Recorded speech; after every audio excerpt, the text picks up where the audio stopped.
शुक्रिया।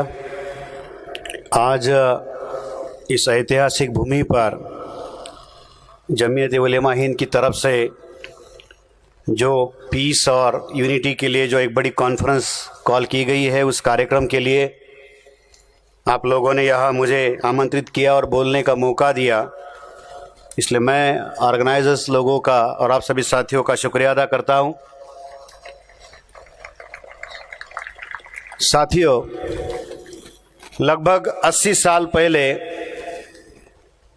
इसी बेलगाम में 25 दिसंबर 1939 को बाबा साहब अम्बेडकर पहली बार इस बेलगाम की धरती पर आए थे और कारण भी बहुत बढ़िया था।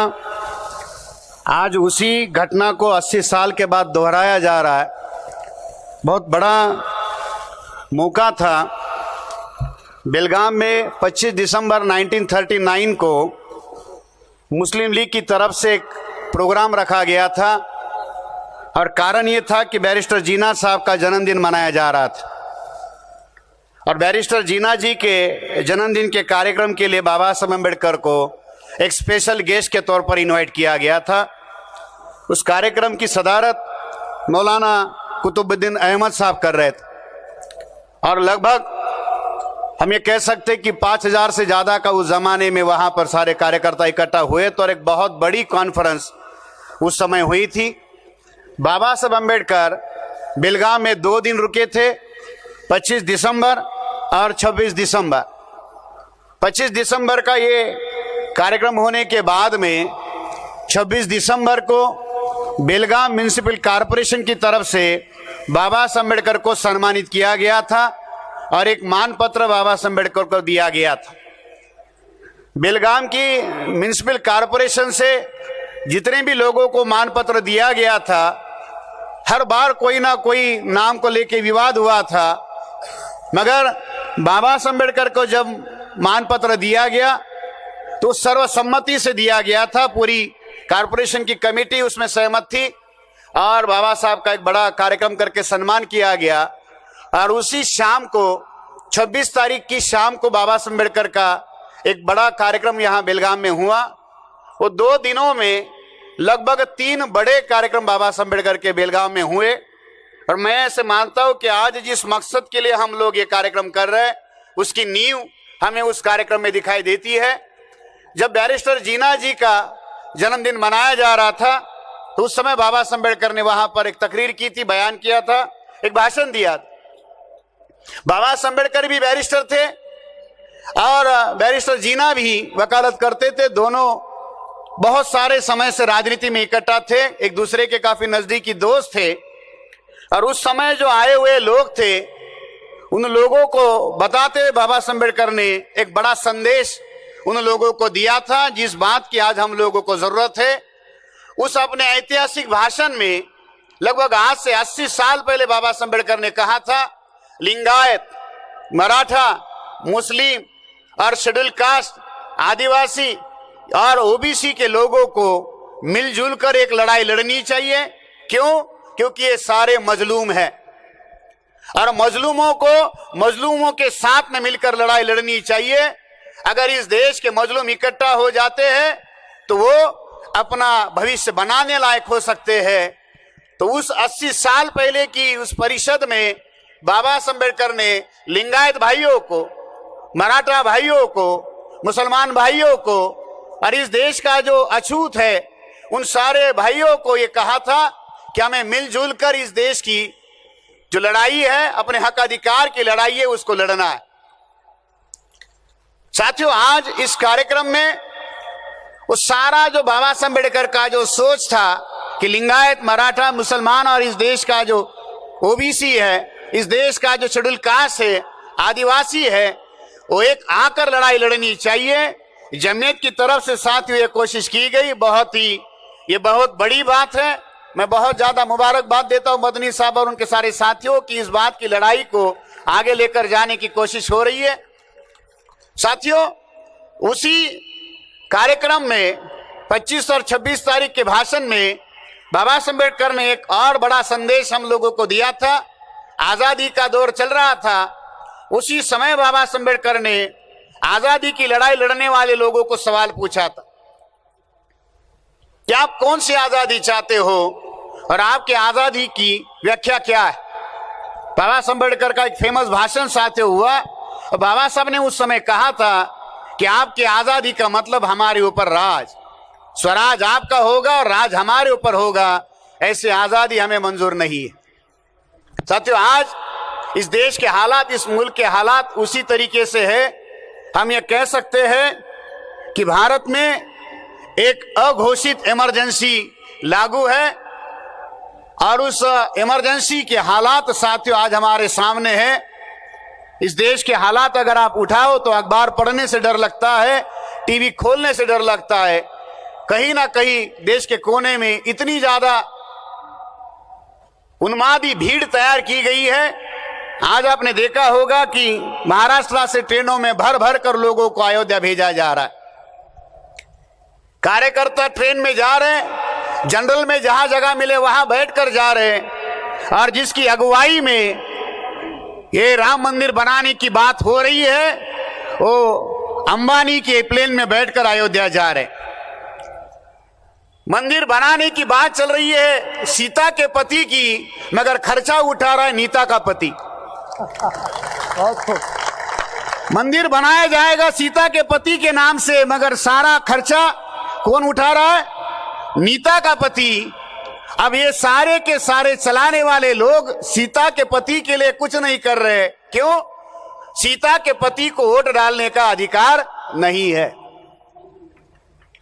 राम के पास चुनाव लड़ने के लिए बजट नहीं है, चुनाव को लड़ने के लिए पैसा चाहिए। पैसा सीता के पति के पास नहीं है, पैसा नीता के पति के पास में है। तो राज आएगा भी तो राम का राज नहीं आएगा, नीता के पति का राज आएगा। आपको याद होगा जब आडवाणी ने रथ यात्रा निकाली थी उस समय में भी अंबानी ने पैसा लगाया था, और आज जब दूसरी मंदिर बनाने की बात चल रही है उसमें भी अंबानी पैसा लगा रहे। और बनियों का एक कैरेक्टर होता है जिसमें मुनाफा हो उसी में पैसा लगाता है। बनिया कभी घाटे का सौदा नहीं करता। इसलिए साथियों, हमें इन परिस्थितियों को जानने की जरूरत है। हम ये कह रहे हैं कि देश में हमको शांति चाहिए, हम ये कहते हैं कि इस देश के अंदर हम लोगों को यूनिटी चाहिए। तो सवाल यह है कि इस देश की शांतता को कौन भंग कर रहा? कौन इस देश की एकता और अखंडता को नष्ट करने की बात कह रहा है?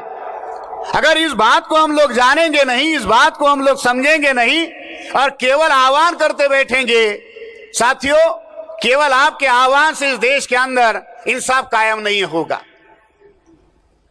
अगर आप इस देश के अंदर इंसाफ कायम करना चाहते हो, अगर आप इस देश के अंदर न्याय और एकता अखंडता कायम रखना चाहते हो, तो क्या केवल आह्वान करने से, अपील करने से होगा? नहीं। कौन है इस देश के अंदर मसावाद के दुश्मन? कौन है इस देश के अंदर जो शांति और एकता अखंडता को खत्म करते हैं? उसको जाने बगैर, उसको समझे बगैर हम इस देश के अंदर एकता और अखंडता कायम नहीं रख सकते। आज इस देश के अंदर गाय, गोबर, गोमूत्र और गायत्री के नाम पर एक नया राष्ट्रवाद खड़ा करने की बात चल रही है। गाय, गोबर और गोमूत्र, गायत्री के नाम पर, गंगा के नाम पर साथियों एक नया राष्ट्र निर्माण करने की बात हो रही है। और उस राष्ट्र में आपकी और हमारी जगह क्या है? मैं आज यहां पर जो कुछ बातें आपके सामने कहने के लिए आया हूं, वो बातें थोड़ा सा हटके होगी। हो सकता है कुछ लोगों को झटका लगे, कुछ लोगों को बुरा लगे कि इतनी सपाट भाषा में बात क्यों कह रहे हैं, क्योंकि हमको बोलने का यही तरीका आता। साथियों, इस देश के अंदर दीन और दस्तूर दोनों खतरे में है। दोनों के लिए खतरा पैदा करने का काम जारी है और बहुत बड़े पैमाने पर साथियों ये सारा मामला बनाया जा रहा है। कुछ बातों का अंदाजा आपको होगा, इसलिए साथियों कुछ बातें जो महत्वपूर्ण हैं उन्हीं बातों को मैं आपके सामने रखना चाहूंगा। हम इस देश के अंदर शांति कायम करना चाहते हैं, तो सवाल है कि इस देश की शांति को हजारों सालों से कौन संकट में डाल रहा है? साथियों, हम लड़ना चाहते हैं, इकट्ठा होना चाहते हैं, इत्तेहाद करना चाहते हैं।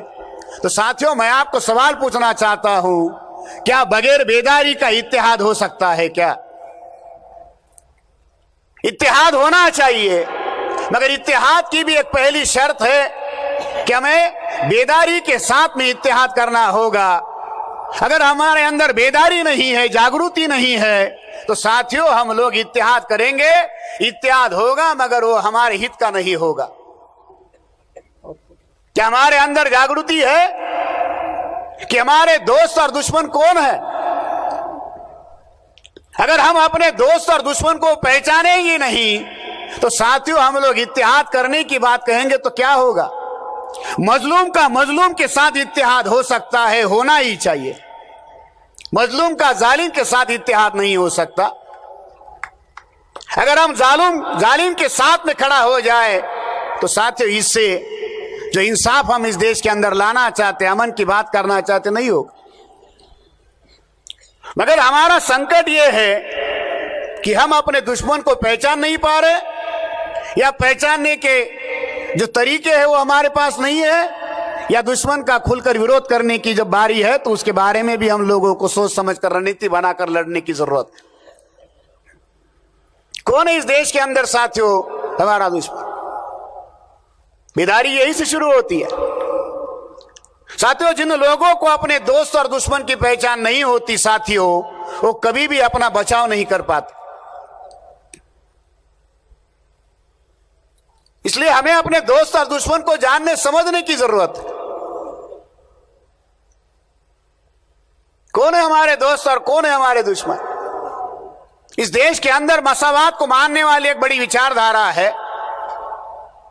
उस मसावाद की विचारधारा को आधार बनाकर अगर हम लोग देखें तो हमें दोस्त और दुश्मन की पहचान करना आसान होगा। चलो एक जागृति का उदाहरण आपको बताता हूं। मान लीजिए कि आपके बेलगांव का अनुभव आपको होगा। किसी कुत्ते को आपने अगर पत्थर मारा, कुत्ता किसको काटता है? पत्थर को या पत्थर मारने वाले को? किसको काटता है कुत्ता? पत्थर मारने वाले को। वास्तविकता में कुत्ते को किसको काटना चाहिए? पत्थर को। मगर कुत्ता सोचता है, कुत्ता ये सोचता है कि पत्थर की अपनी कोई जान नहीं है, पत्थर की अपनी कोई ताकत नहीं है। मैं तो कई बार इसके ऊपर पेशाब कर चुका हूं मगर फिर भी इसने मेरा कुछ नहीं बिगाड़ा। अगर इसके अंदर कोई जान होती तो पत्थर मुझे उसके ऊपर पेशाब करने नहीं देता। दूसरा, कुत्ता ये सोचता है कि अगर मैंने पत्थर को काटा तो क्या होगा? दो संभावनाएं, एक तो पत्थर के टुकड़े होंगे या तो मेरे दांत गिर जाएंगे। तीसरा कुत्ता विचार करता है, सोचता है कि क्या बेलगांव में यही आखिरी पत्थर बचा हुआ है? वो पत्थर मारते जाएंगे और मैं काटता जाऊंगा। कुत्ते को समझ में आता है कि उसका असली दुश्मन पत्थर नहीं, पत्थर उठाने वाला हाथ है। कुत्ता पत्थर को छोड़ता है, हाथ को जाके काटता है। कुत्ता अपना असली दुश्मन पहचानता है। क्या हमारे समाज के लोगों को अपने असली दोस्त और असली दुश्मन की पहचान है? नहीं है। इसलिए साथियों हमें ये जानने की जरूरत है। जब तक हम इस बात को जानेंगे नहीं कि जिन्होंने पूर्व में हमारे साथ धोखा किया हुआ है, क्या वो वर्तमान में हमारे दोस्त हो सकते हैं? नहीं। हमें तो ये सिखाया गया, हमें ये पढ़ाया गया, हम इस बात को मानते भी है कि मोमिन को एक सुराख से 2 बार डसा नहीं जा सकता। हमें ये पढ़ाया गया, हम इस बात को मानते हैं, हमारा ये अकीदा है कि एक ही सुराख से 2 बार डसा नहीं जा सकता। हर बार ये अनुभव हमारा आता है। क्यों? क्योंकि इंसानी कमजोरी है, इंसानी स्वभाव की कमजोरी है। क्या? आदमी अनुभव से कम जीता है, उम्मीद पर ज्यादा जीता है। नहीं, इस बार ऐसा नहीं होगा, अगली बार जरूर वो सुधरेंगे। इस बार नहीं किया तो कुछ बात नहीं, अगली बार जरूर करेंगे। 16 चुनाव हो गए फिर भी हमारी उम्मीद बरकरार है। ऐसा कहा जाता है कि कुत्ते या बिल्ली के बच्चे जब पैदा होते हैं, पैदाइशी उनकी आंखें बंद होती है, मगर साथियों 7 दिनों के बाद में कुत्ते और बिल्ली के बच्चे भी आंखें खोलते हैं। यहां 70 साल हो गए आजादी को, 16 चुनाव हो गए, फिर भी अगर हमारी आंखें नहीं खुलती तो क्या कहा जाए। ये फेविकॉल का मजबूत जोड़ है, टूटेगा नहीं, खुलेगा नहीं। क्या है साथियों इस देश की या हमारे मुस्लिम भाइयों की साथियों सोच? जितने भी हमारे मुस्लिम भाई हैं, हमने बहुत सारे लोगों से संपर्क किया, संवाद किया, काफी सालों से इस परिवर्तन के आंदोलन में हम काम करते हैं। एक कॉमन सोच साथियों हम लोगों को देखने को मिलती है कि हमारे मुस्लिम भाइयों के सोचने के तरीके में जो कुछ अनुभव हमको आया, वो अनुभव मैं आपके साथ में शेयर करना चाहता। पहली सोच ये बनी हुई है कि जितने भी गैर मुस्लिम है वो सारे के सारे हिंदू है। एक पहली सोच ये बनी हुई है कि जितने भी गैर मुस्लिम हैं वो सारे के सारे हिंदू हैं। दूसरी, हिंदू अक्सरियत में है और हम लोग अकलियत में हैं। तीसरा, कि उन हिंदुओं में 2 तरह के हिंदू है, एक सेकुलर हिंदू है, एक कम्युनल हिंदू है। हमें क्या करना चाहिए? तो हमें सेकुलर हिंदू के साथ में मिलकर कम्युनल हिंदू का विरोध करना चाहिए। है जहां तक हमने संपर्क किया, संवाद किया, जो बातें हम लोगों को चर्चा से ध्यान में आई हुई आपके सामने रख रहा। आजादी के बाद में साथियों इस देश के अंदर एक कम्युनल और सेकुलर का एक ड्रामा, एक नौटंकी भारत में खड़ी कर दी गई। अगर हम ये सोच कर चले कि हिंदू मेजॉरिटी में है और हम लोग माइनॉरिटी में है, क्या ये सोच वास्तविकता में है? क्या सारे के सारे गैर मुस्लिम हिंदू है? नहीं। जिसको आप साथ लेना चाहते हो, जिसको आप अपना हम राही बनाना चाहते हो, उसको जानना समझना तो होगा। संविधान जिनको SC ST OBC कहता है, क्या उनको हम हिंदू कहते हैं? अगर हम लोग इस बात को जाने समझे तो ही साथियों हम लोगों को समझ में आएगा कि भारत का अमन और शांति या एकता किसने खतरे में डाली है।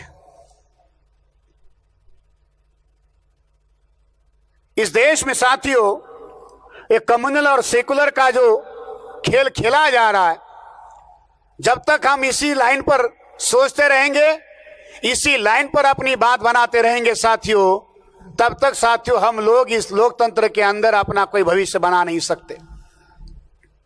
3% वाला ब्राह्मण इस देश के अंदर अल्पसंख्यक होने के बावजूद भी शासक है। लोकतंत्र ये कहता है कि बहुमत वाले लोगों का राज होना चाहिए, मेजॉरिटी रूल होना चाहिए। 3% वाला ब्राह्मण इस देश का शासक है। कार्यपालिका पर, न्यायपालिका पर, मीडिया पर, सत्ता के सारे सांगों पर उनका नियंत्रण है। कैसे संभव हुआ? 3% वाला ब्राह्मण 15% वालों को माइनॉरिटी कहकर, तो माइक्रो माइनॉरिटी है, 3% है, शासक है। कैसे संभव हुआ? SC ST OBC के लोगों को हिंदू बनाकर। अगर वो SC ST OBC के लोगों को हिंदू बनाकर इस देश के अंदर बहुमत में आता है और बहुमत में आकर अपना व्यवस्था पर पकड़ बनाता है, तो क्या ये जो SC ST OBC के लोगों का हिंदुआइजेशन ब्राह्मणों की तरफ से किया जा रहा है, ये जो मंदिर बनाने का जो सारा आंदोलन खड़ा किया जा रहा है, किस लिए? हमें इस बात को जानने समझने की जरूरत है। मुस्लिम भाइयों को, लिंगायत भाइयों को भी इस बात को जानने समझने की जरूरत है कि इस बात के लिए कोशिश की जाए। लिंगायत हिंदू नहीं है। सालों से लिंगायत इस बात के लिए लड़ाई लड़ रहे हैं कि लिंगायत हिंदू नहीं है। अगर लिंगायतों को भी हिंदू बनाया जा रहा है। आदिवासी हिंदू नहीं है, सुप्रीम कोर्ट के फैसले हैं, आदिवासियों को हिंदू बनाकर रखा जा रहा है। अभी छत्तीसगढ़ के सेंसस के आंकड़े साथियों सामने आए और एक चौंकाने वाला मामला सामने आया कि छत्तीसगढ़ में ईसाइयों से ज्यादा भी आदिवासियों का धर्मांतरण हिंदू धर्म में किया गया और प्रचार यह किया गया कि आदिवासियों को जबरन ईसाई बनाया जा रहा है। सेंसस के आंकड़े, होम डिपार्टमेंट के आंकड़े कहते हैं कि आदिवासियों को ईसाई बनने से भी ज्यादा जबरन हिंदू बनाया जा रहा है और उनकी गिनती हिंदू के नाम पर की जा रही है। शेड्यूल कास्ट के लोग जिनको अछूत कहा जाता है वो हिंदू नहीं है। बैकवर्ड क्लासेस के लोग, ओबीसी के लोग हिंदू नहीं है। नरेंद्र मोदी ओबीसी के नाम पर चुनाव लड़े, ओबीसी को बताया कि आपके आदमी को प्रधानमंत्री बना रहे। क्या ओबीसी को प्रधानमंत्री बनने के बाद में कुछ मिला? साथियों 2018-19 का बजट उठाकर देख लीजिए। 2018-19 के बजट में 52% ओबीसी, लिंगायत है, मराठा है, धनगर है, माली है, ओबीसी के लोग हैं। मैं ओबीसी से बिलोंग करता हूं। आंकड़े उठाकर देख लीजिए। 2018-19 के बजट में 52%, जिसकी आबादी इस देश के अंदर 70 करोड़ की है, उन 52% ओबीसी के लोगों के लिए बजट में 1725 करोड़ का बजट रखा गया है। इसका मतलब एक ओबीसी को साल भर में 25 रुपए, महीने का 2 रुपए। ओबीसी को क्या मिला? चवन्नी भी नहीं। तो क्या वो शासक हो सकता है? नहीं। इसलिए साथियों, मैं आप लोगों से यही अनुरोध करने के लिए आया हूं। मेरा आज का अपना कार्यक्रम नागपुर का था। बेलगांव के कुछ साथियों ने मुझे आमंत्रित किया, इसलिए साथियों नागपुर से केवल यही एक बात मैं करने के लिए आया हूं। इस देश के अंदर जो एकता की, अखंडता की जो लड़ाई हम लोग लड़ना चाहते हैं, उस लड़ाई लड़ने के लिए हमें पहल करने की जरूरत है। मजलूम को मजलूम के साथ में खड़ा होकर लड़ाई लड़नी चाहिए। अगर हम ये कोशिश करते हैं तो साथ ही इस देश के अंदर हम अपना राज, अपनी व्यवस्था कायम कर सकते हैं। मैं ऐसी उम्मीद करता हूं कि इस बात को हम लोग समझे और जानकर इस लड़ाई को आगे लेकर जाने के लिए कोशिश करेंगे। इतनी ही सारी बात मैं आपको कहने के लिए आया हूं। अंतिमता एक ही बात कहकर जाता हूं। साथियों, इस देश के अंदर एक नाम परिवर्तन का आंदोलन चलाया जा रहा है। जो भी चीज हो उसको बदल के आगे लेकर जाने की बात हो रही है। नाम बदलने से साथियों अगर तकदीर बदल गई होती तो इस देश का नाम बहुत बार बदला गया, इस देश की तकदीर नहीं बदली गई। तकदीर बदलने के लिए साथियों हम लोगों को मिलकर ताकत निर्माण करने की जरूरत है। अगर हम इस देश के सारे मजलूम इकट्ठा हो जाए और मिलकर एक लड़ाई लड़े, इस देश के अंदर हम अपने मूल निवासियों का राज ला सकते हैं। उस राज को कायम करने के लिए आपको साथ में मिलकर लड़ने की जरूरत है।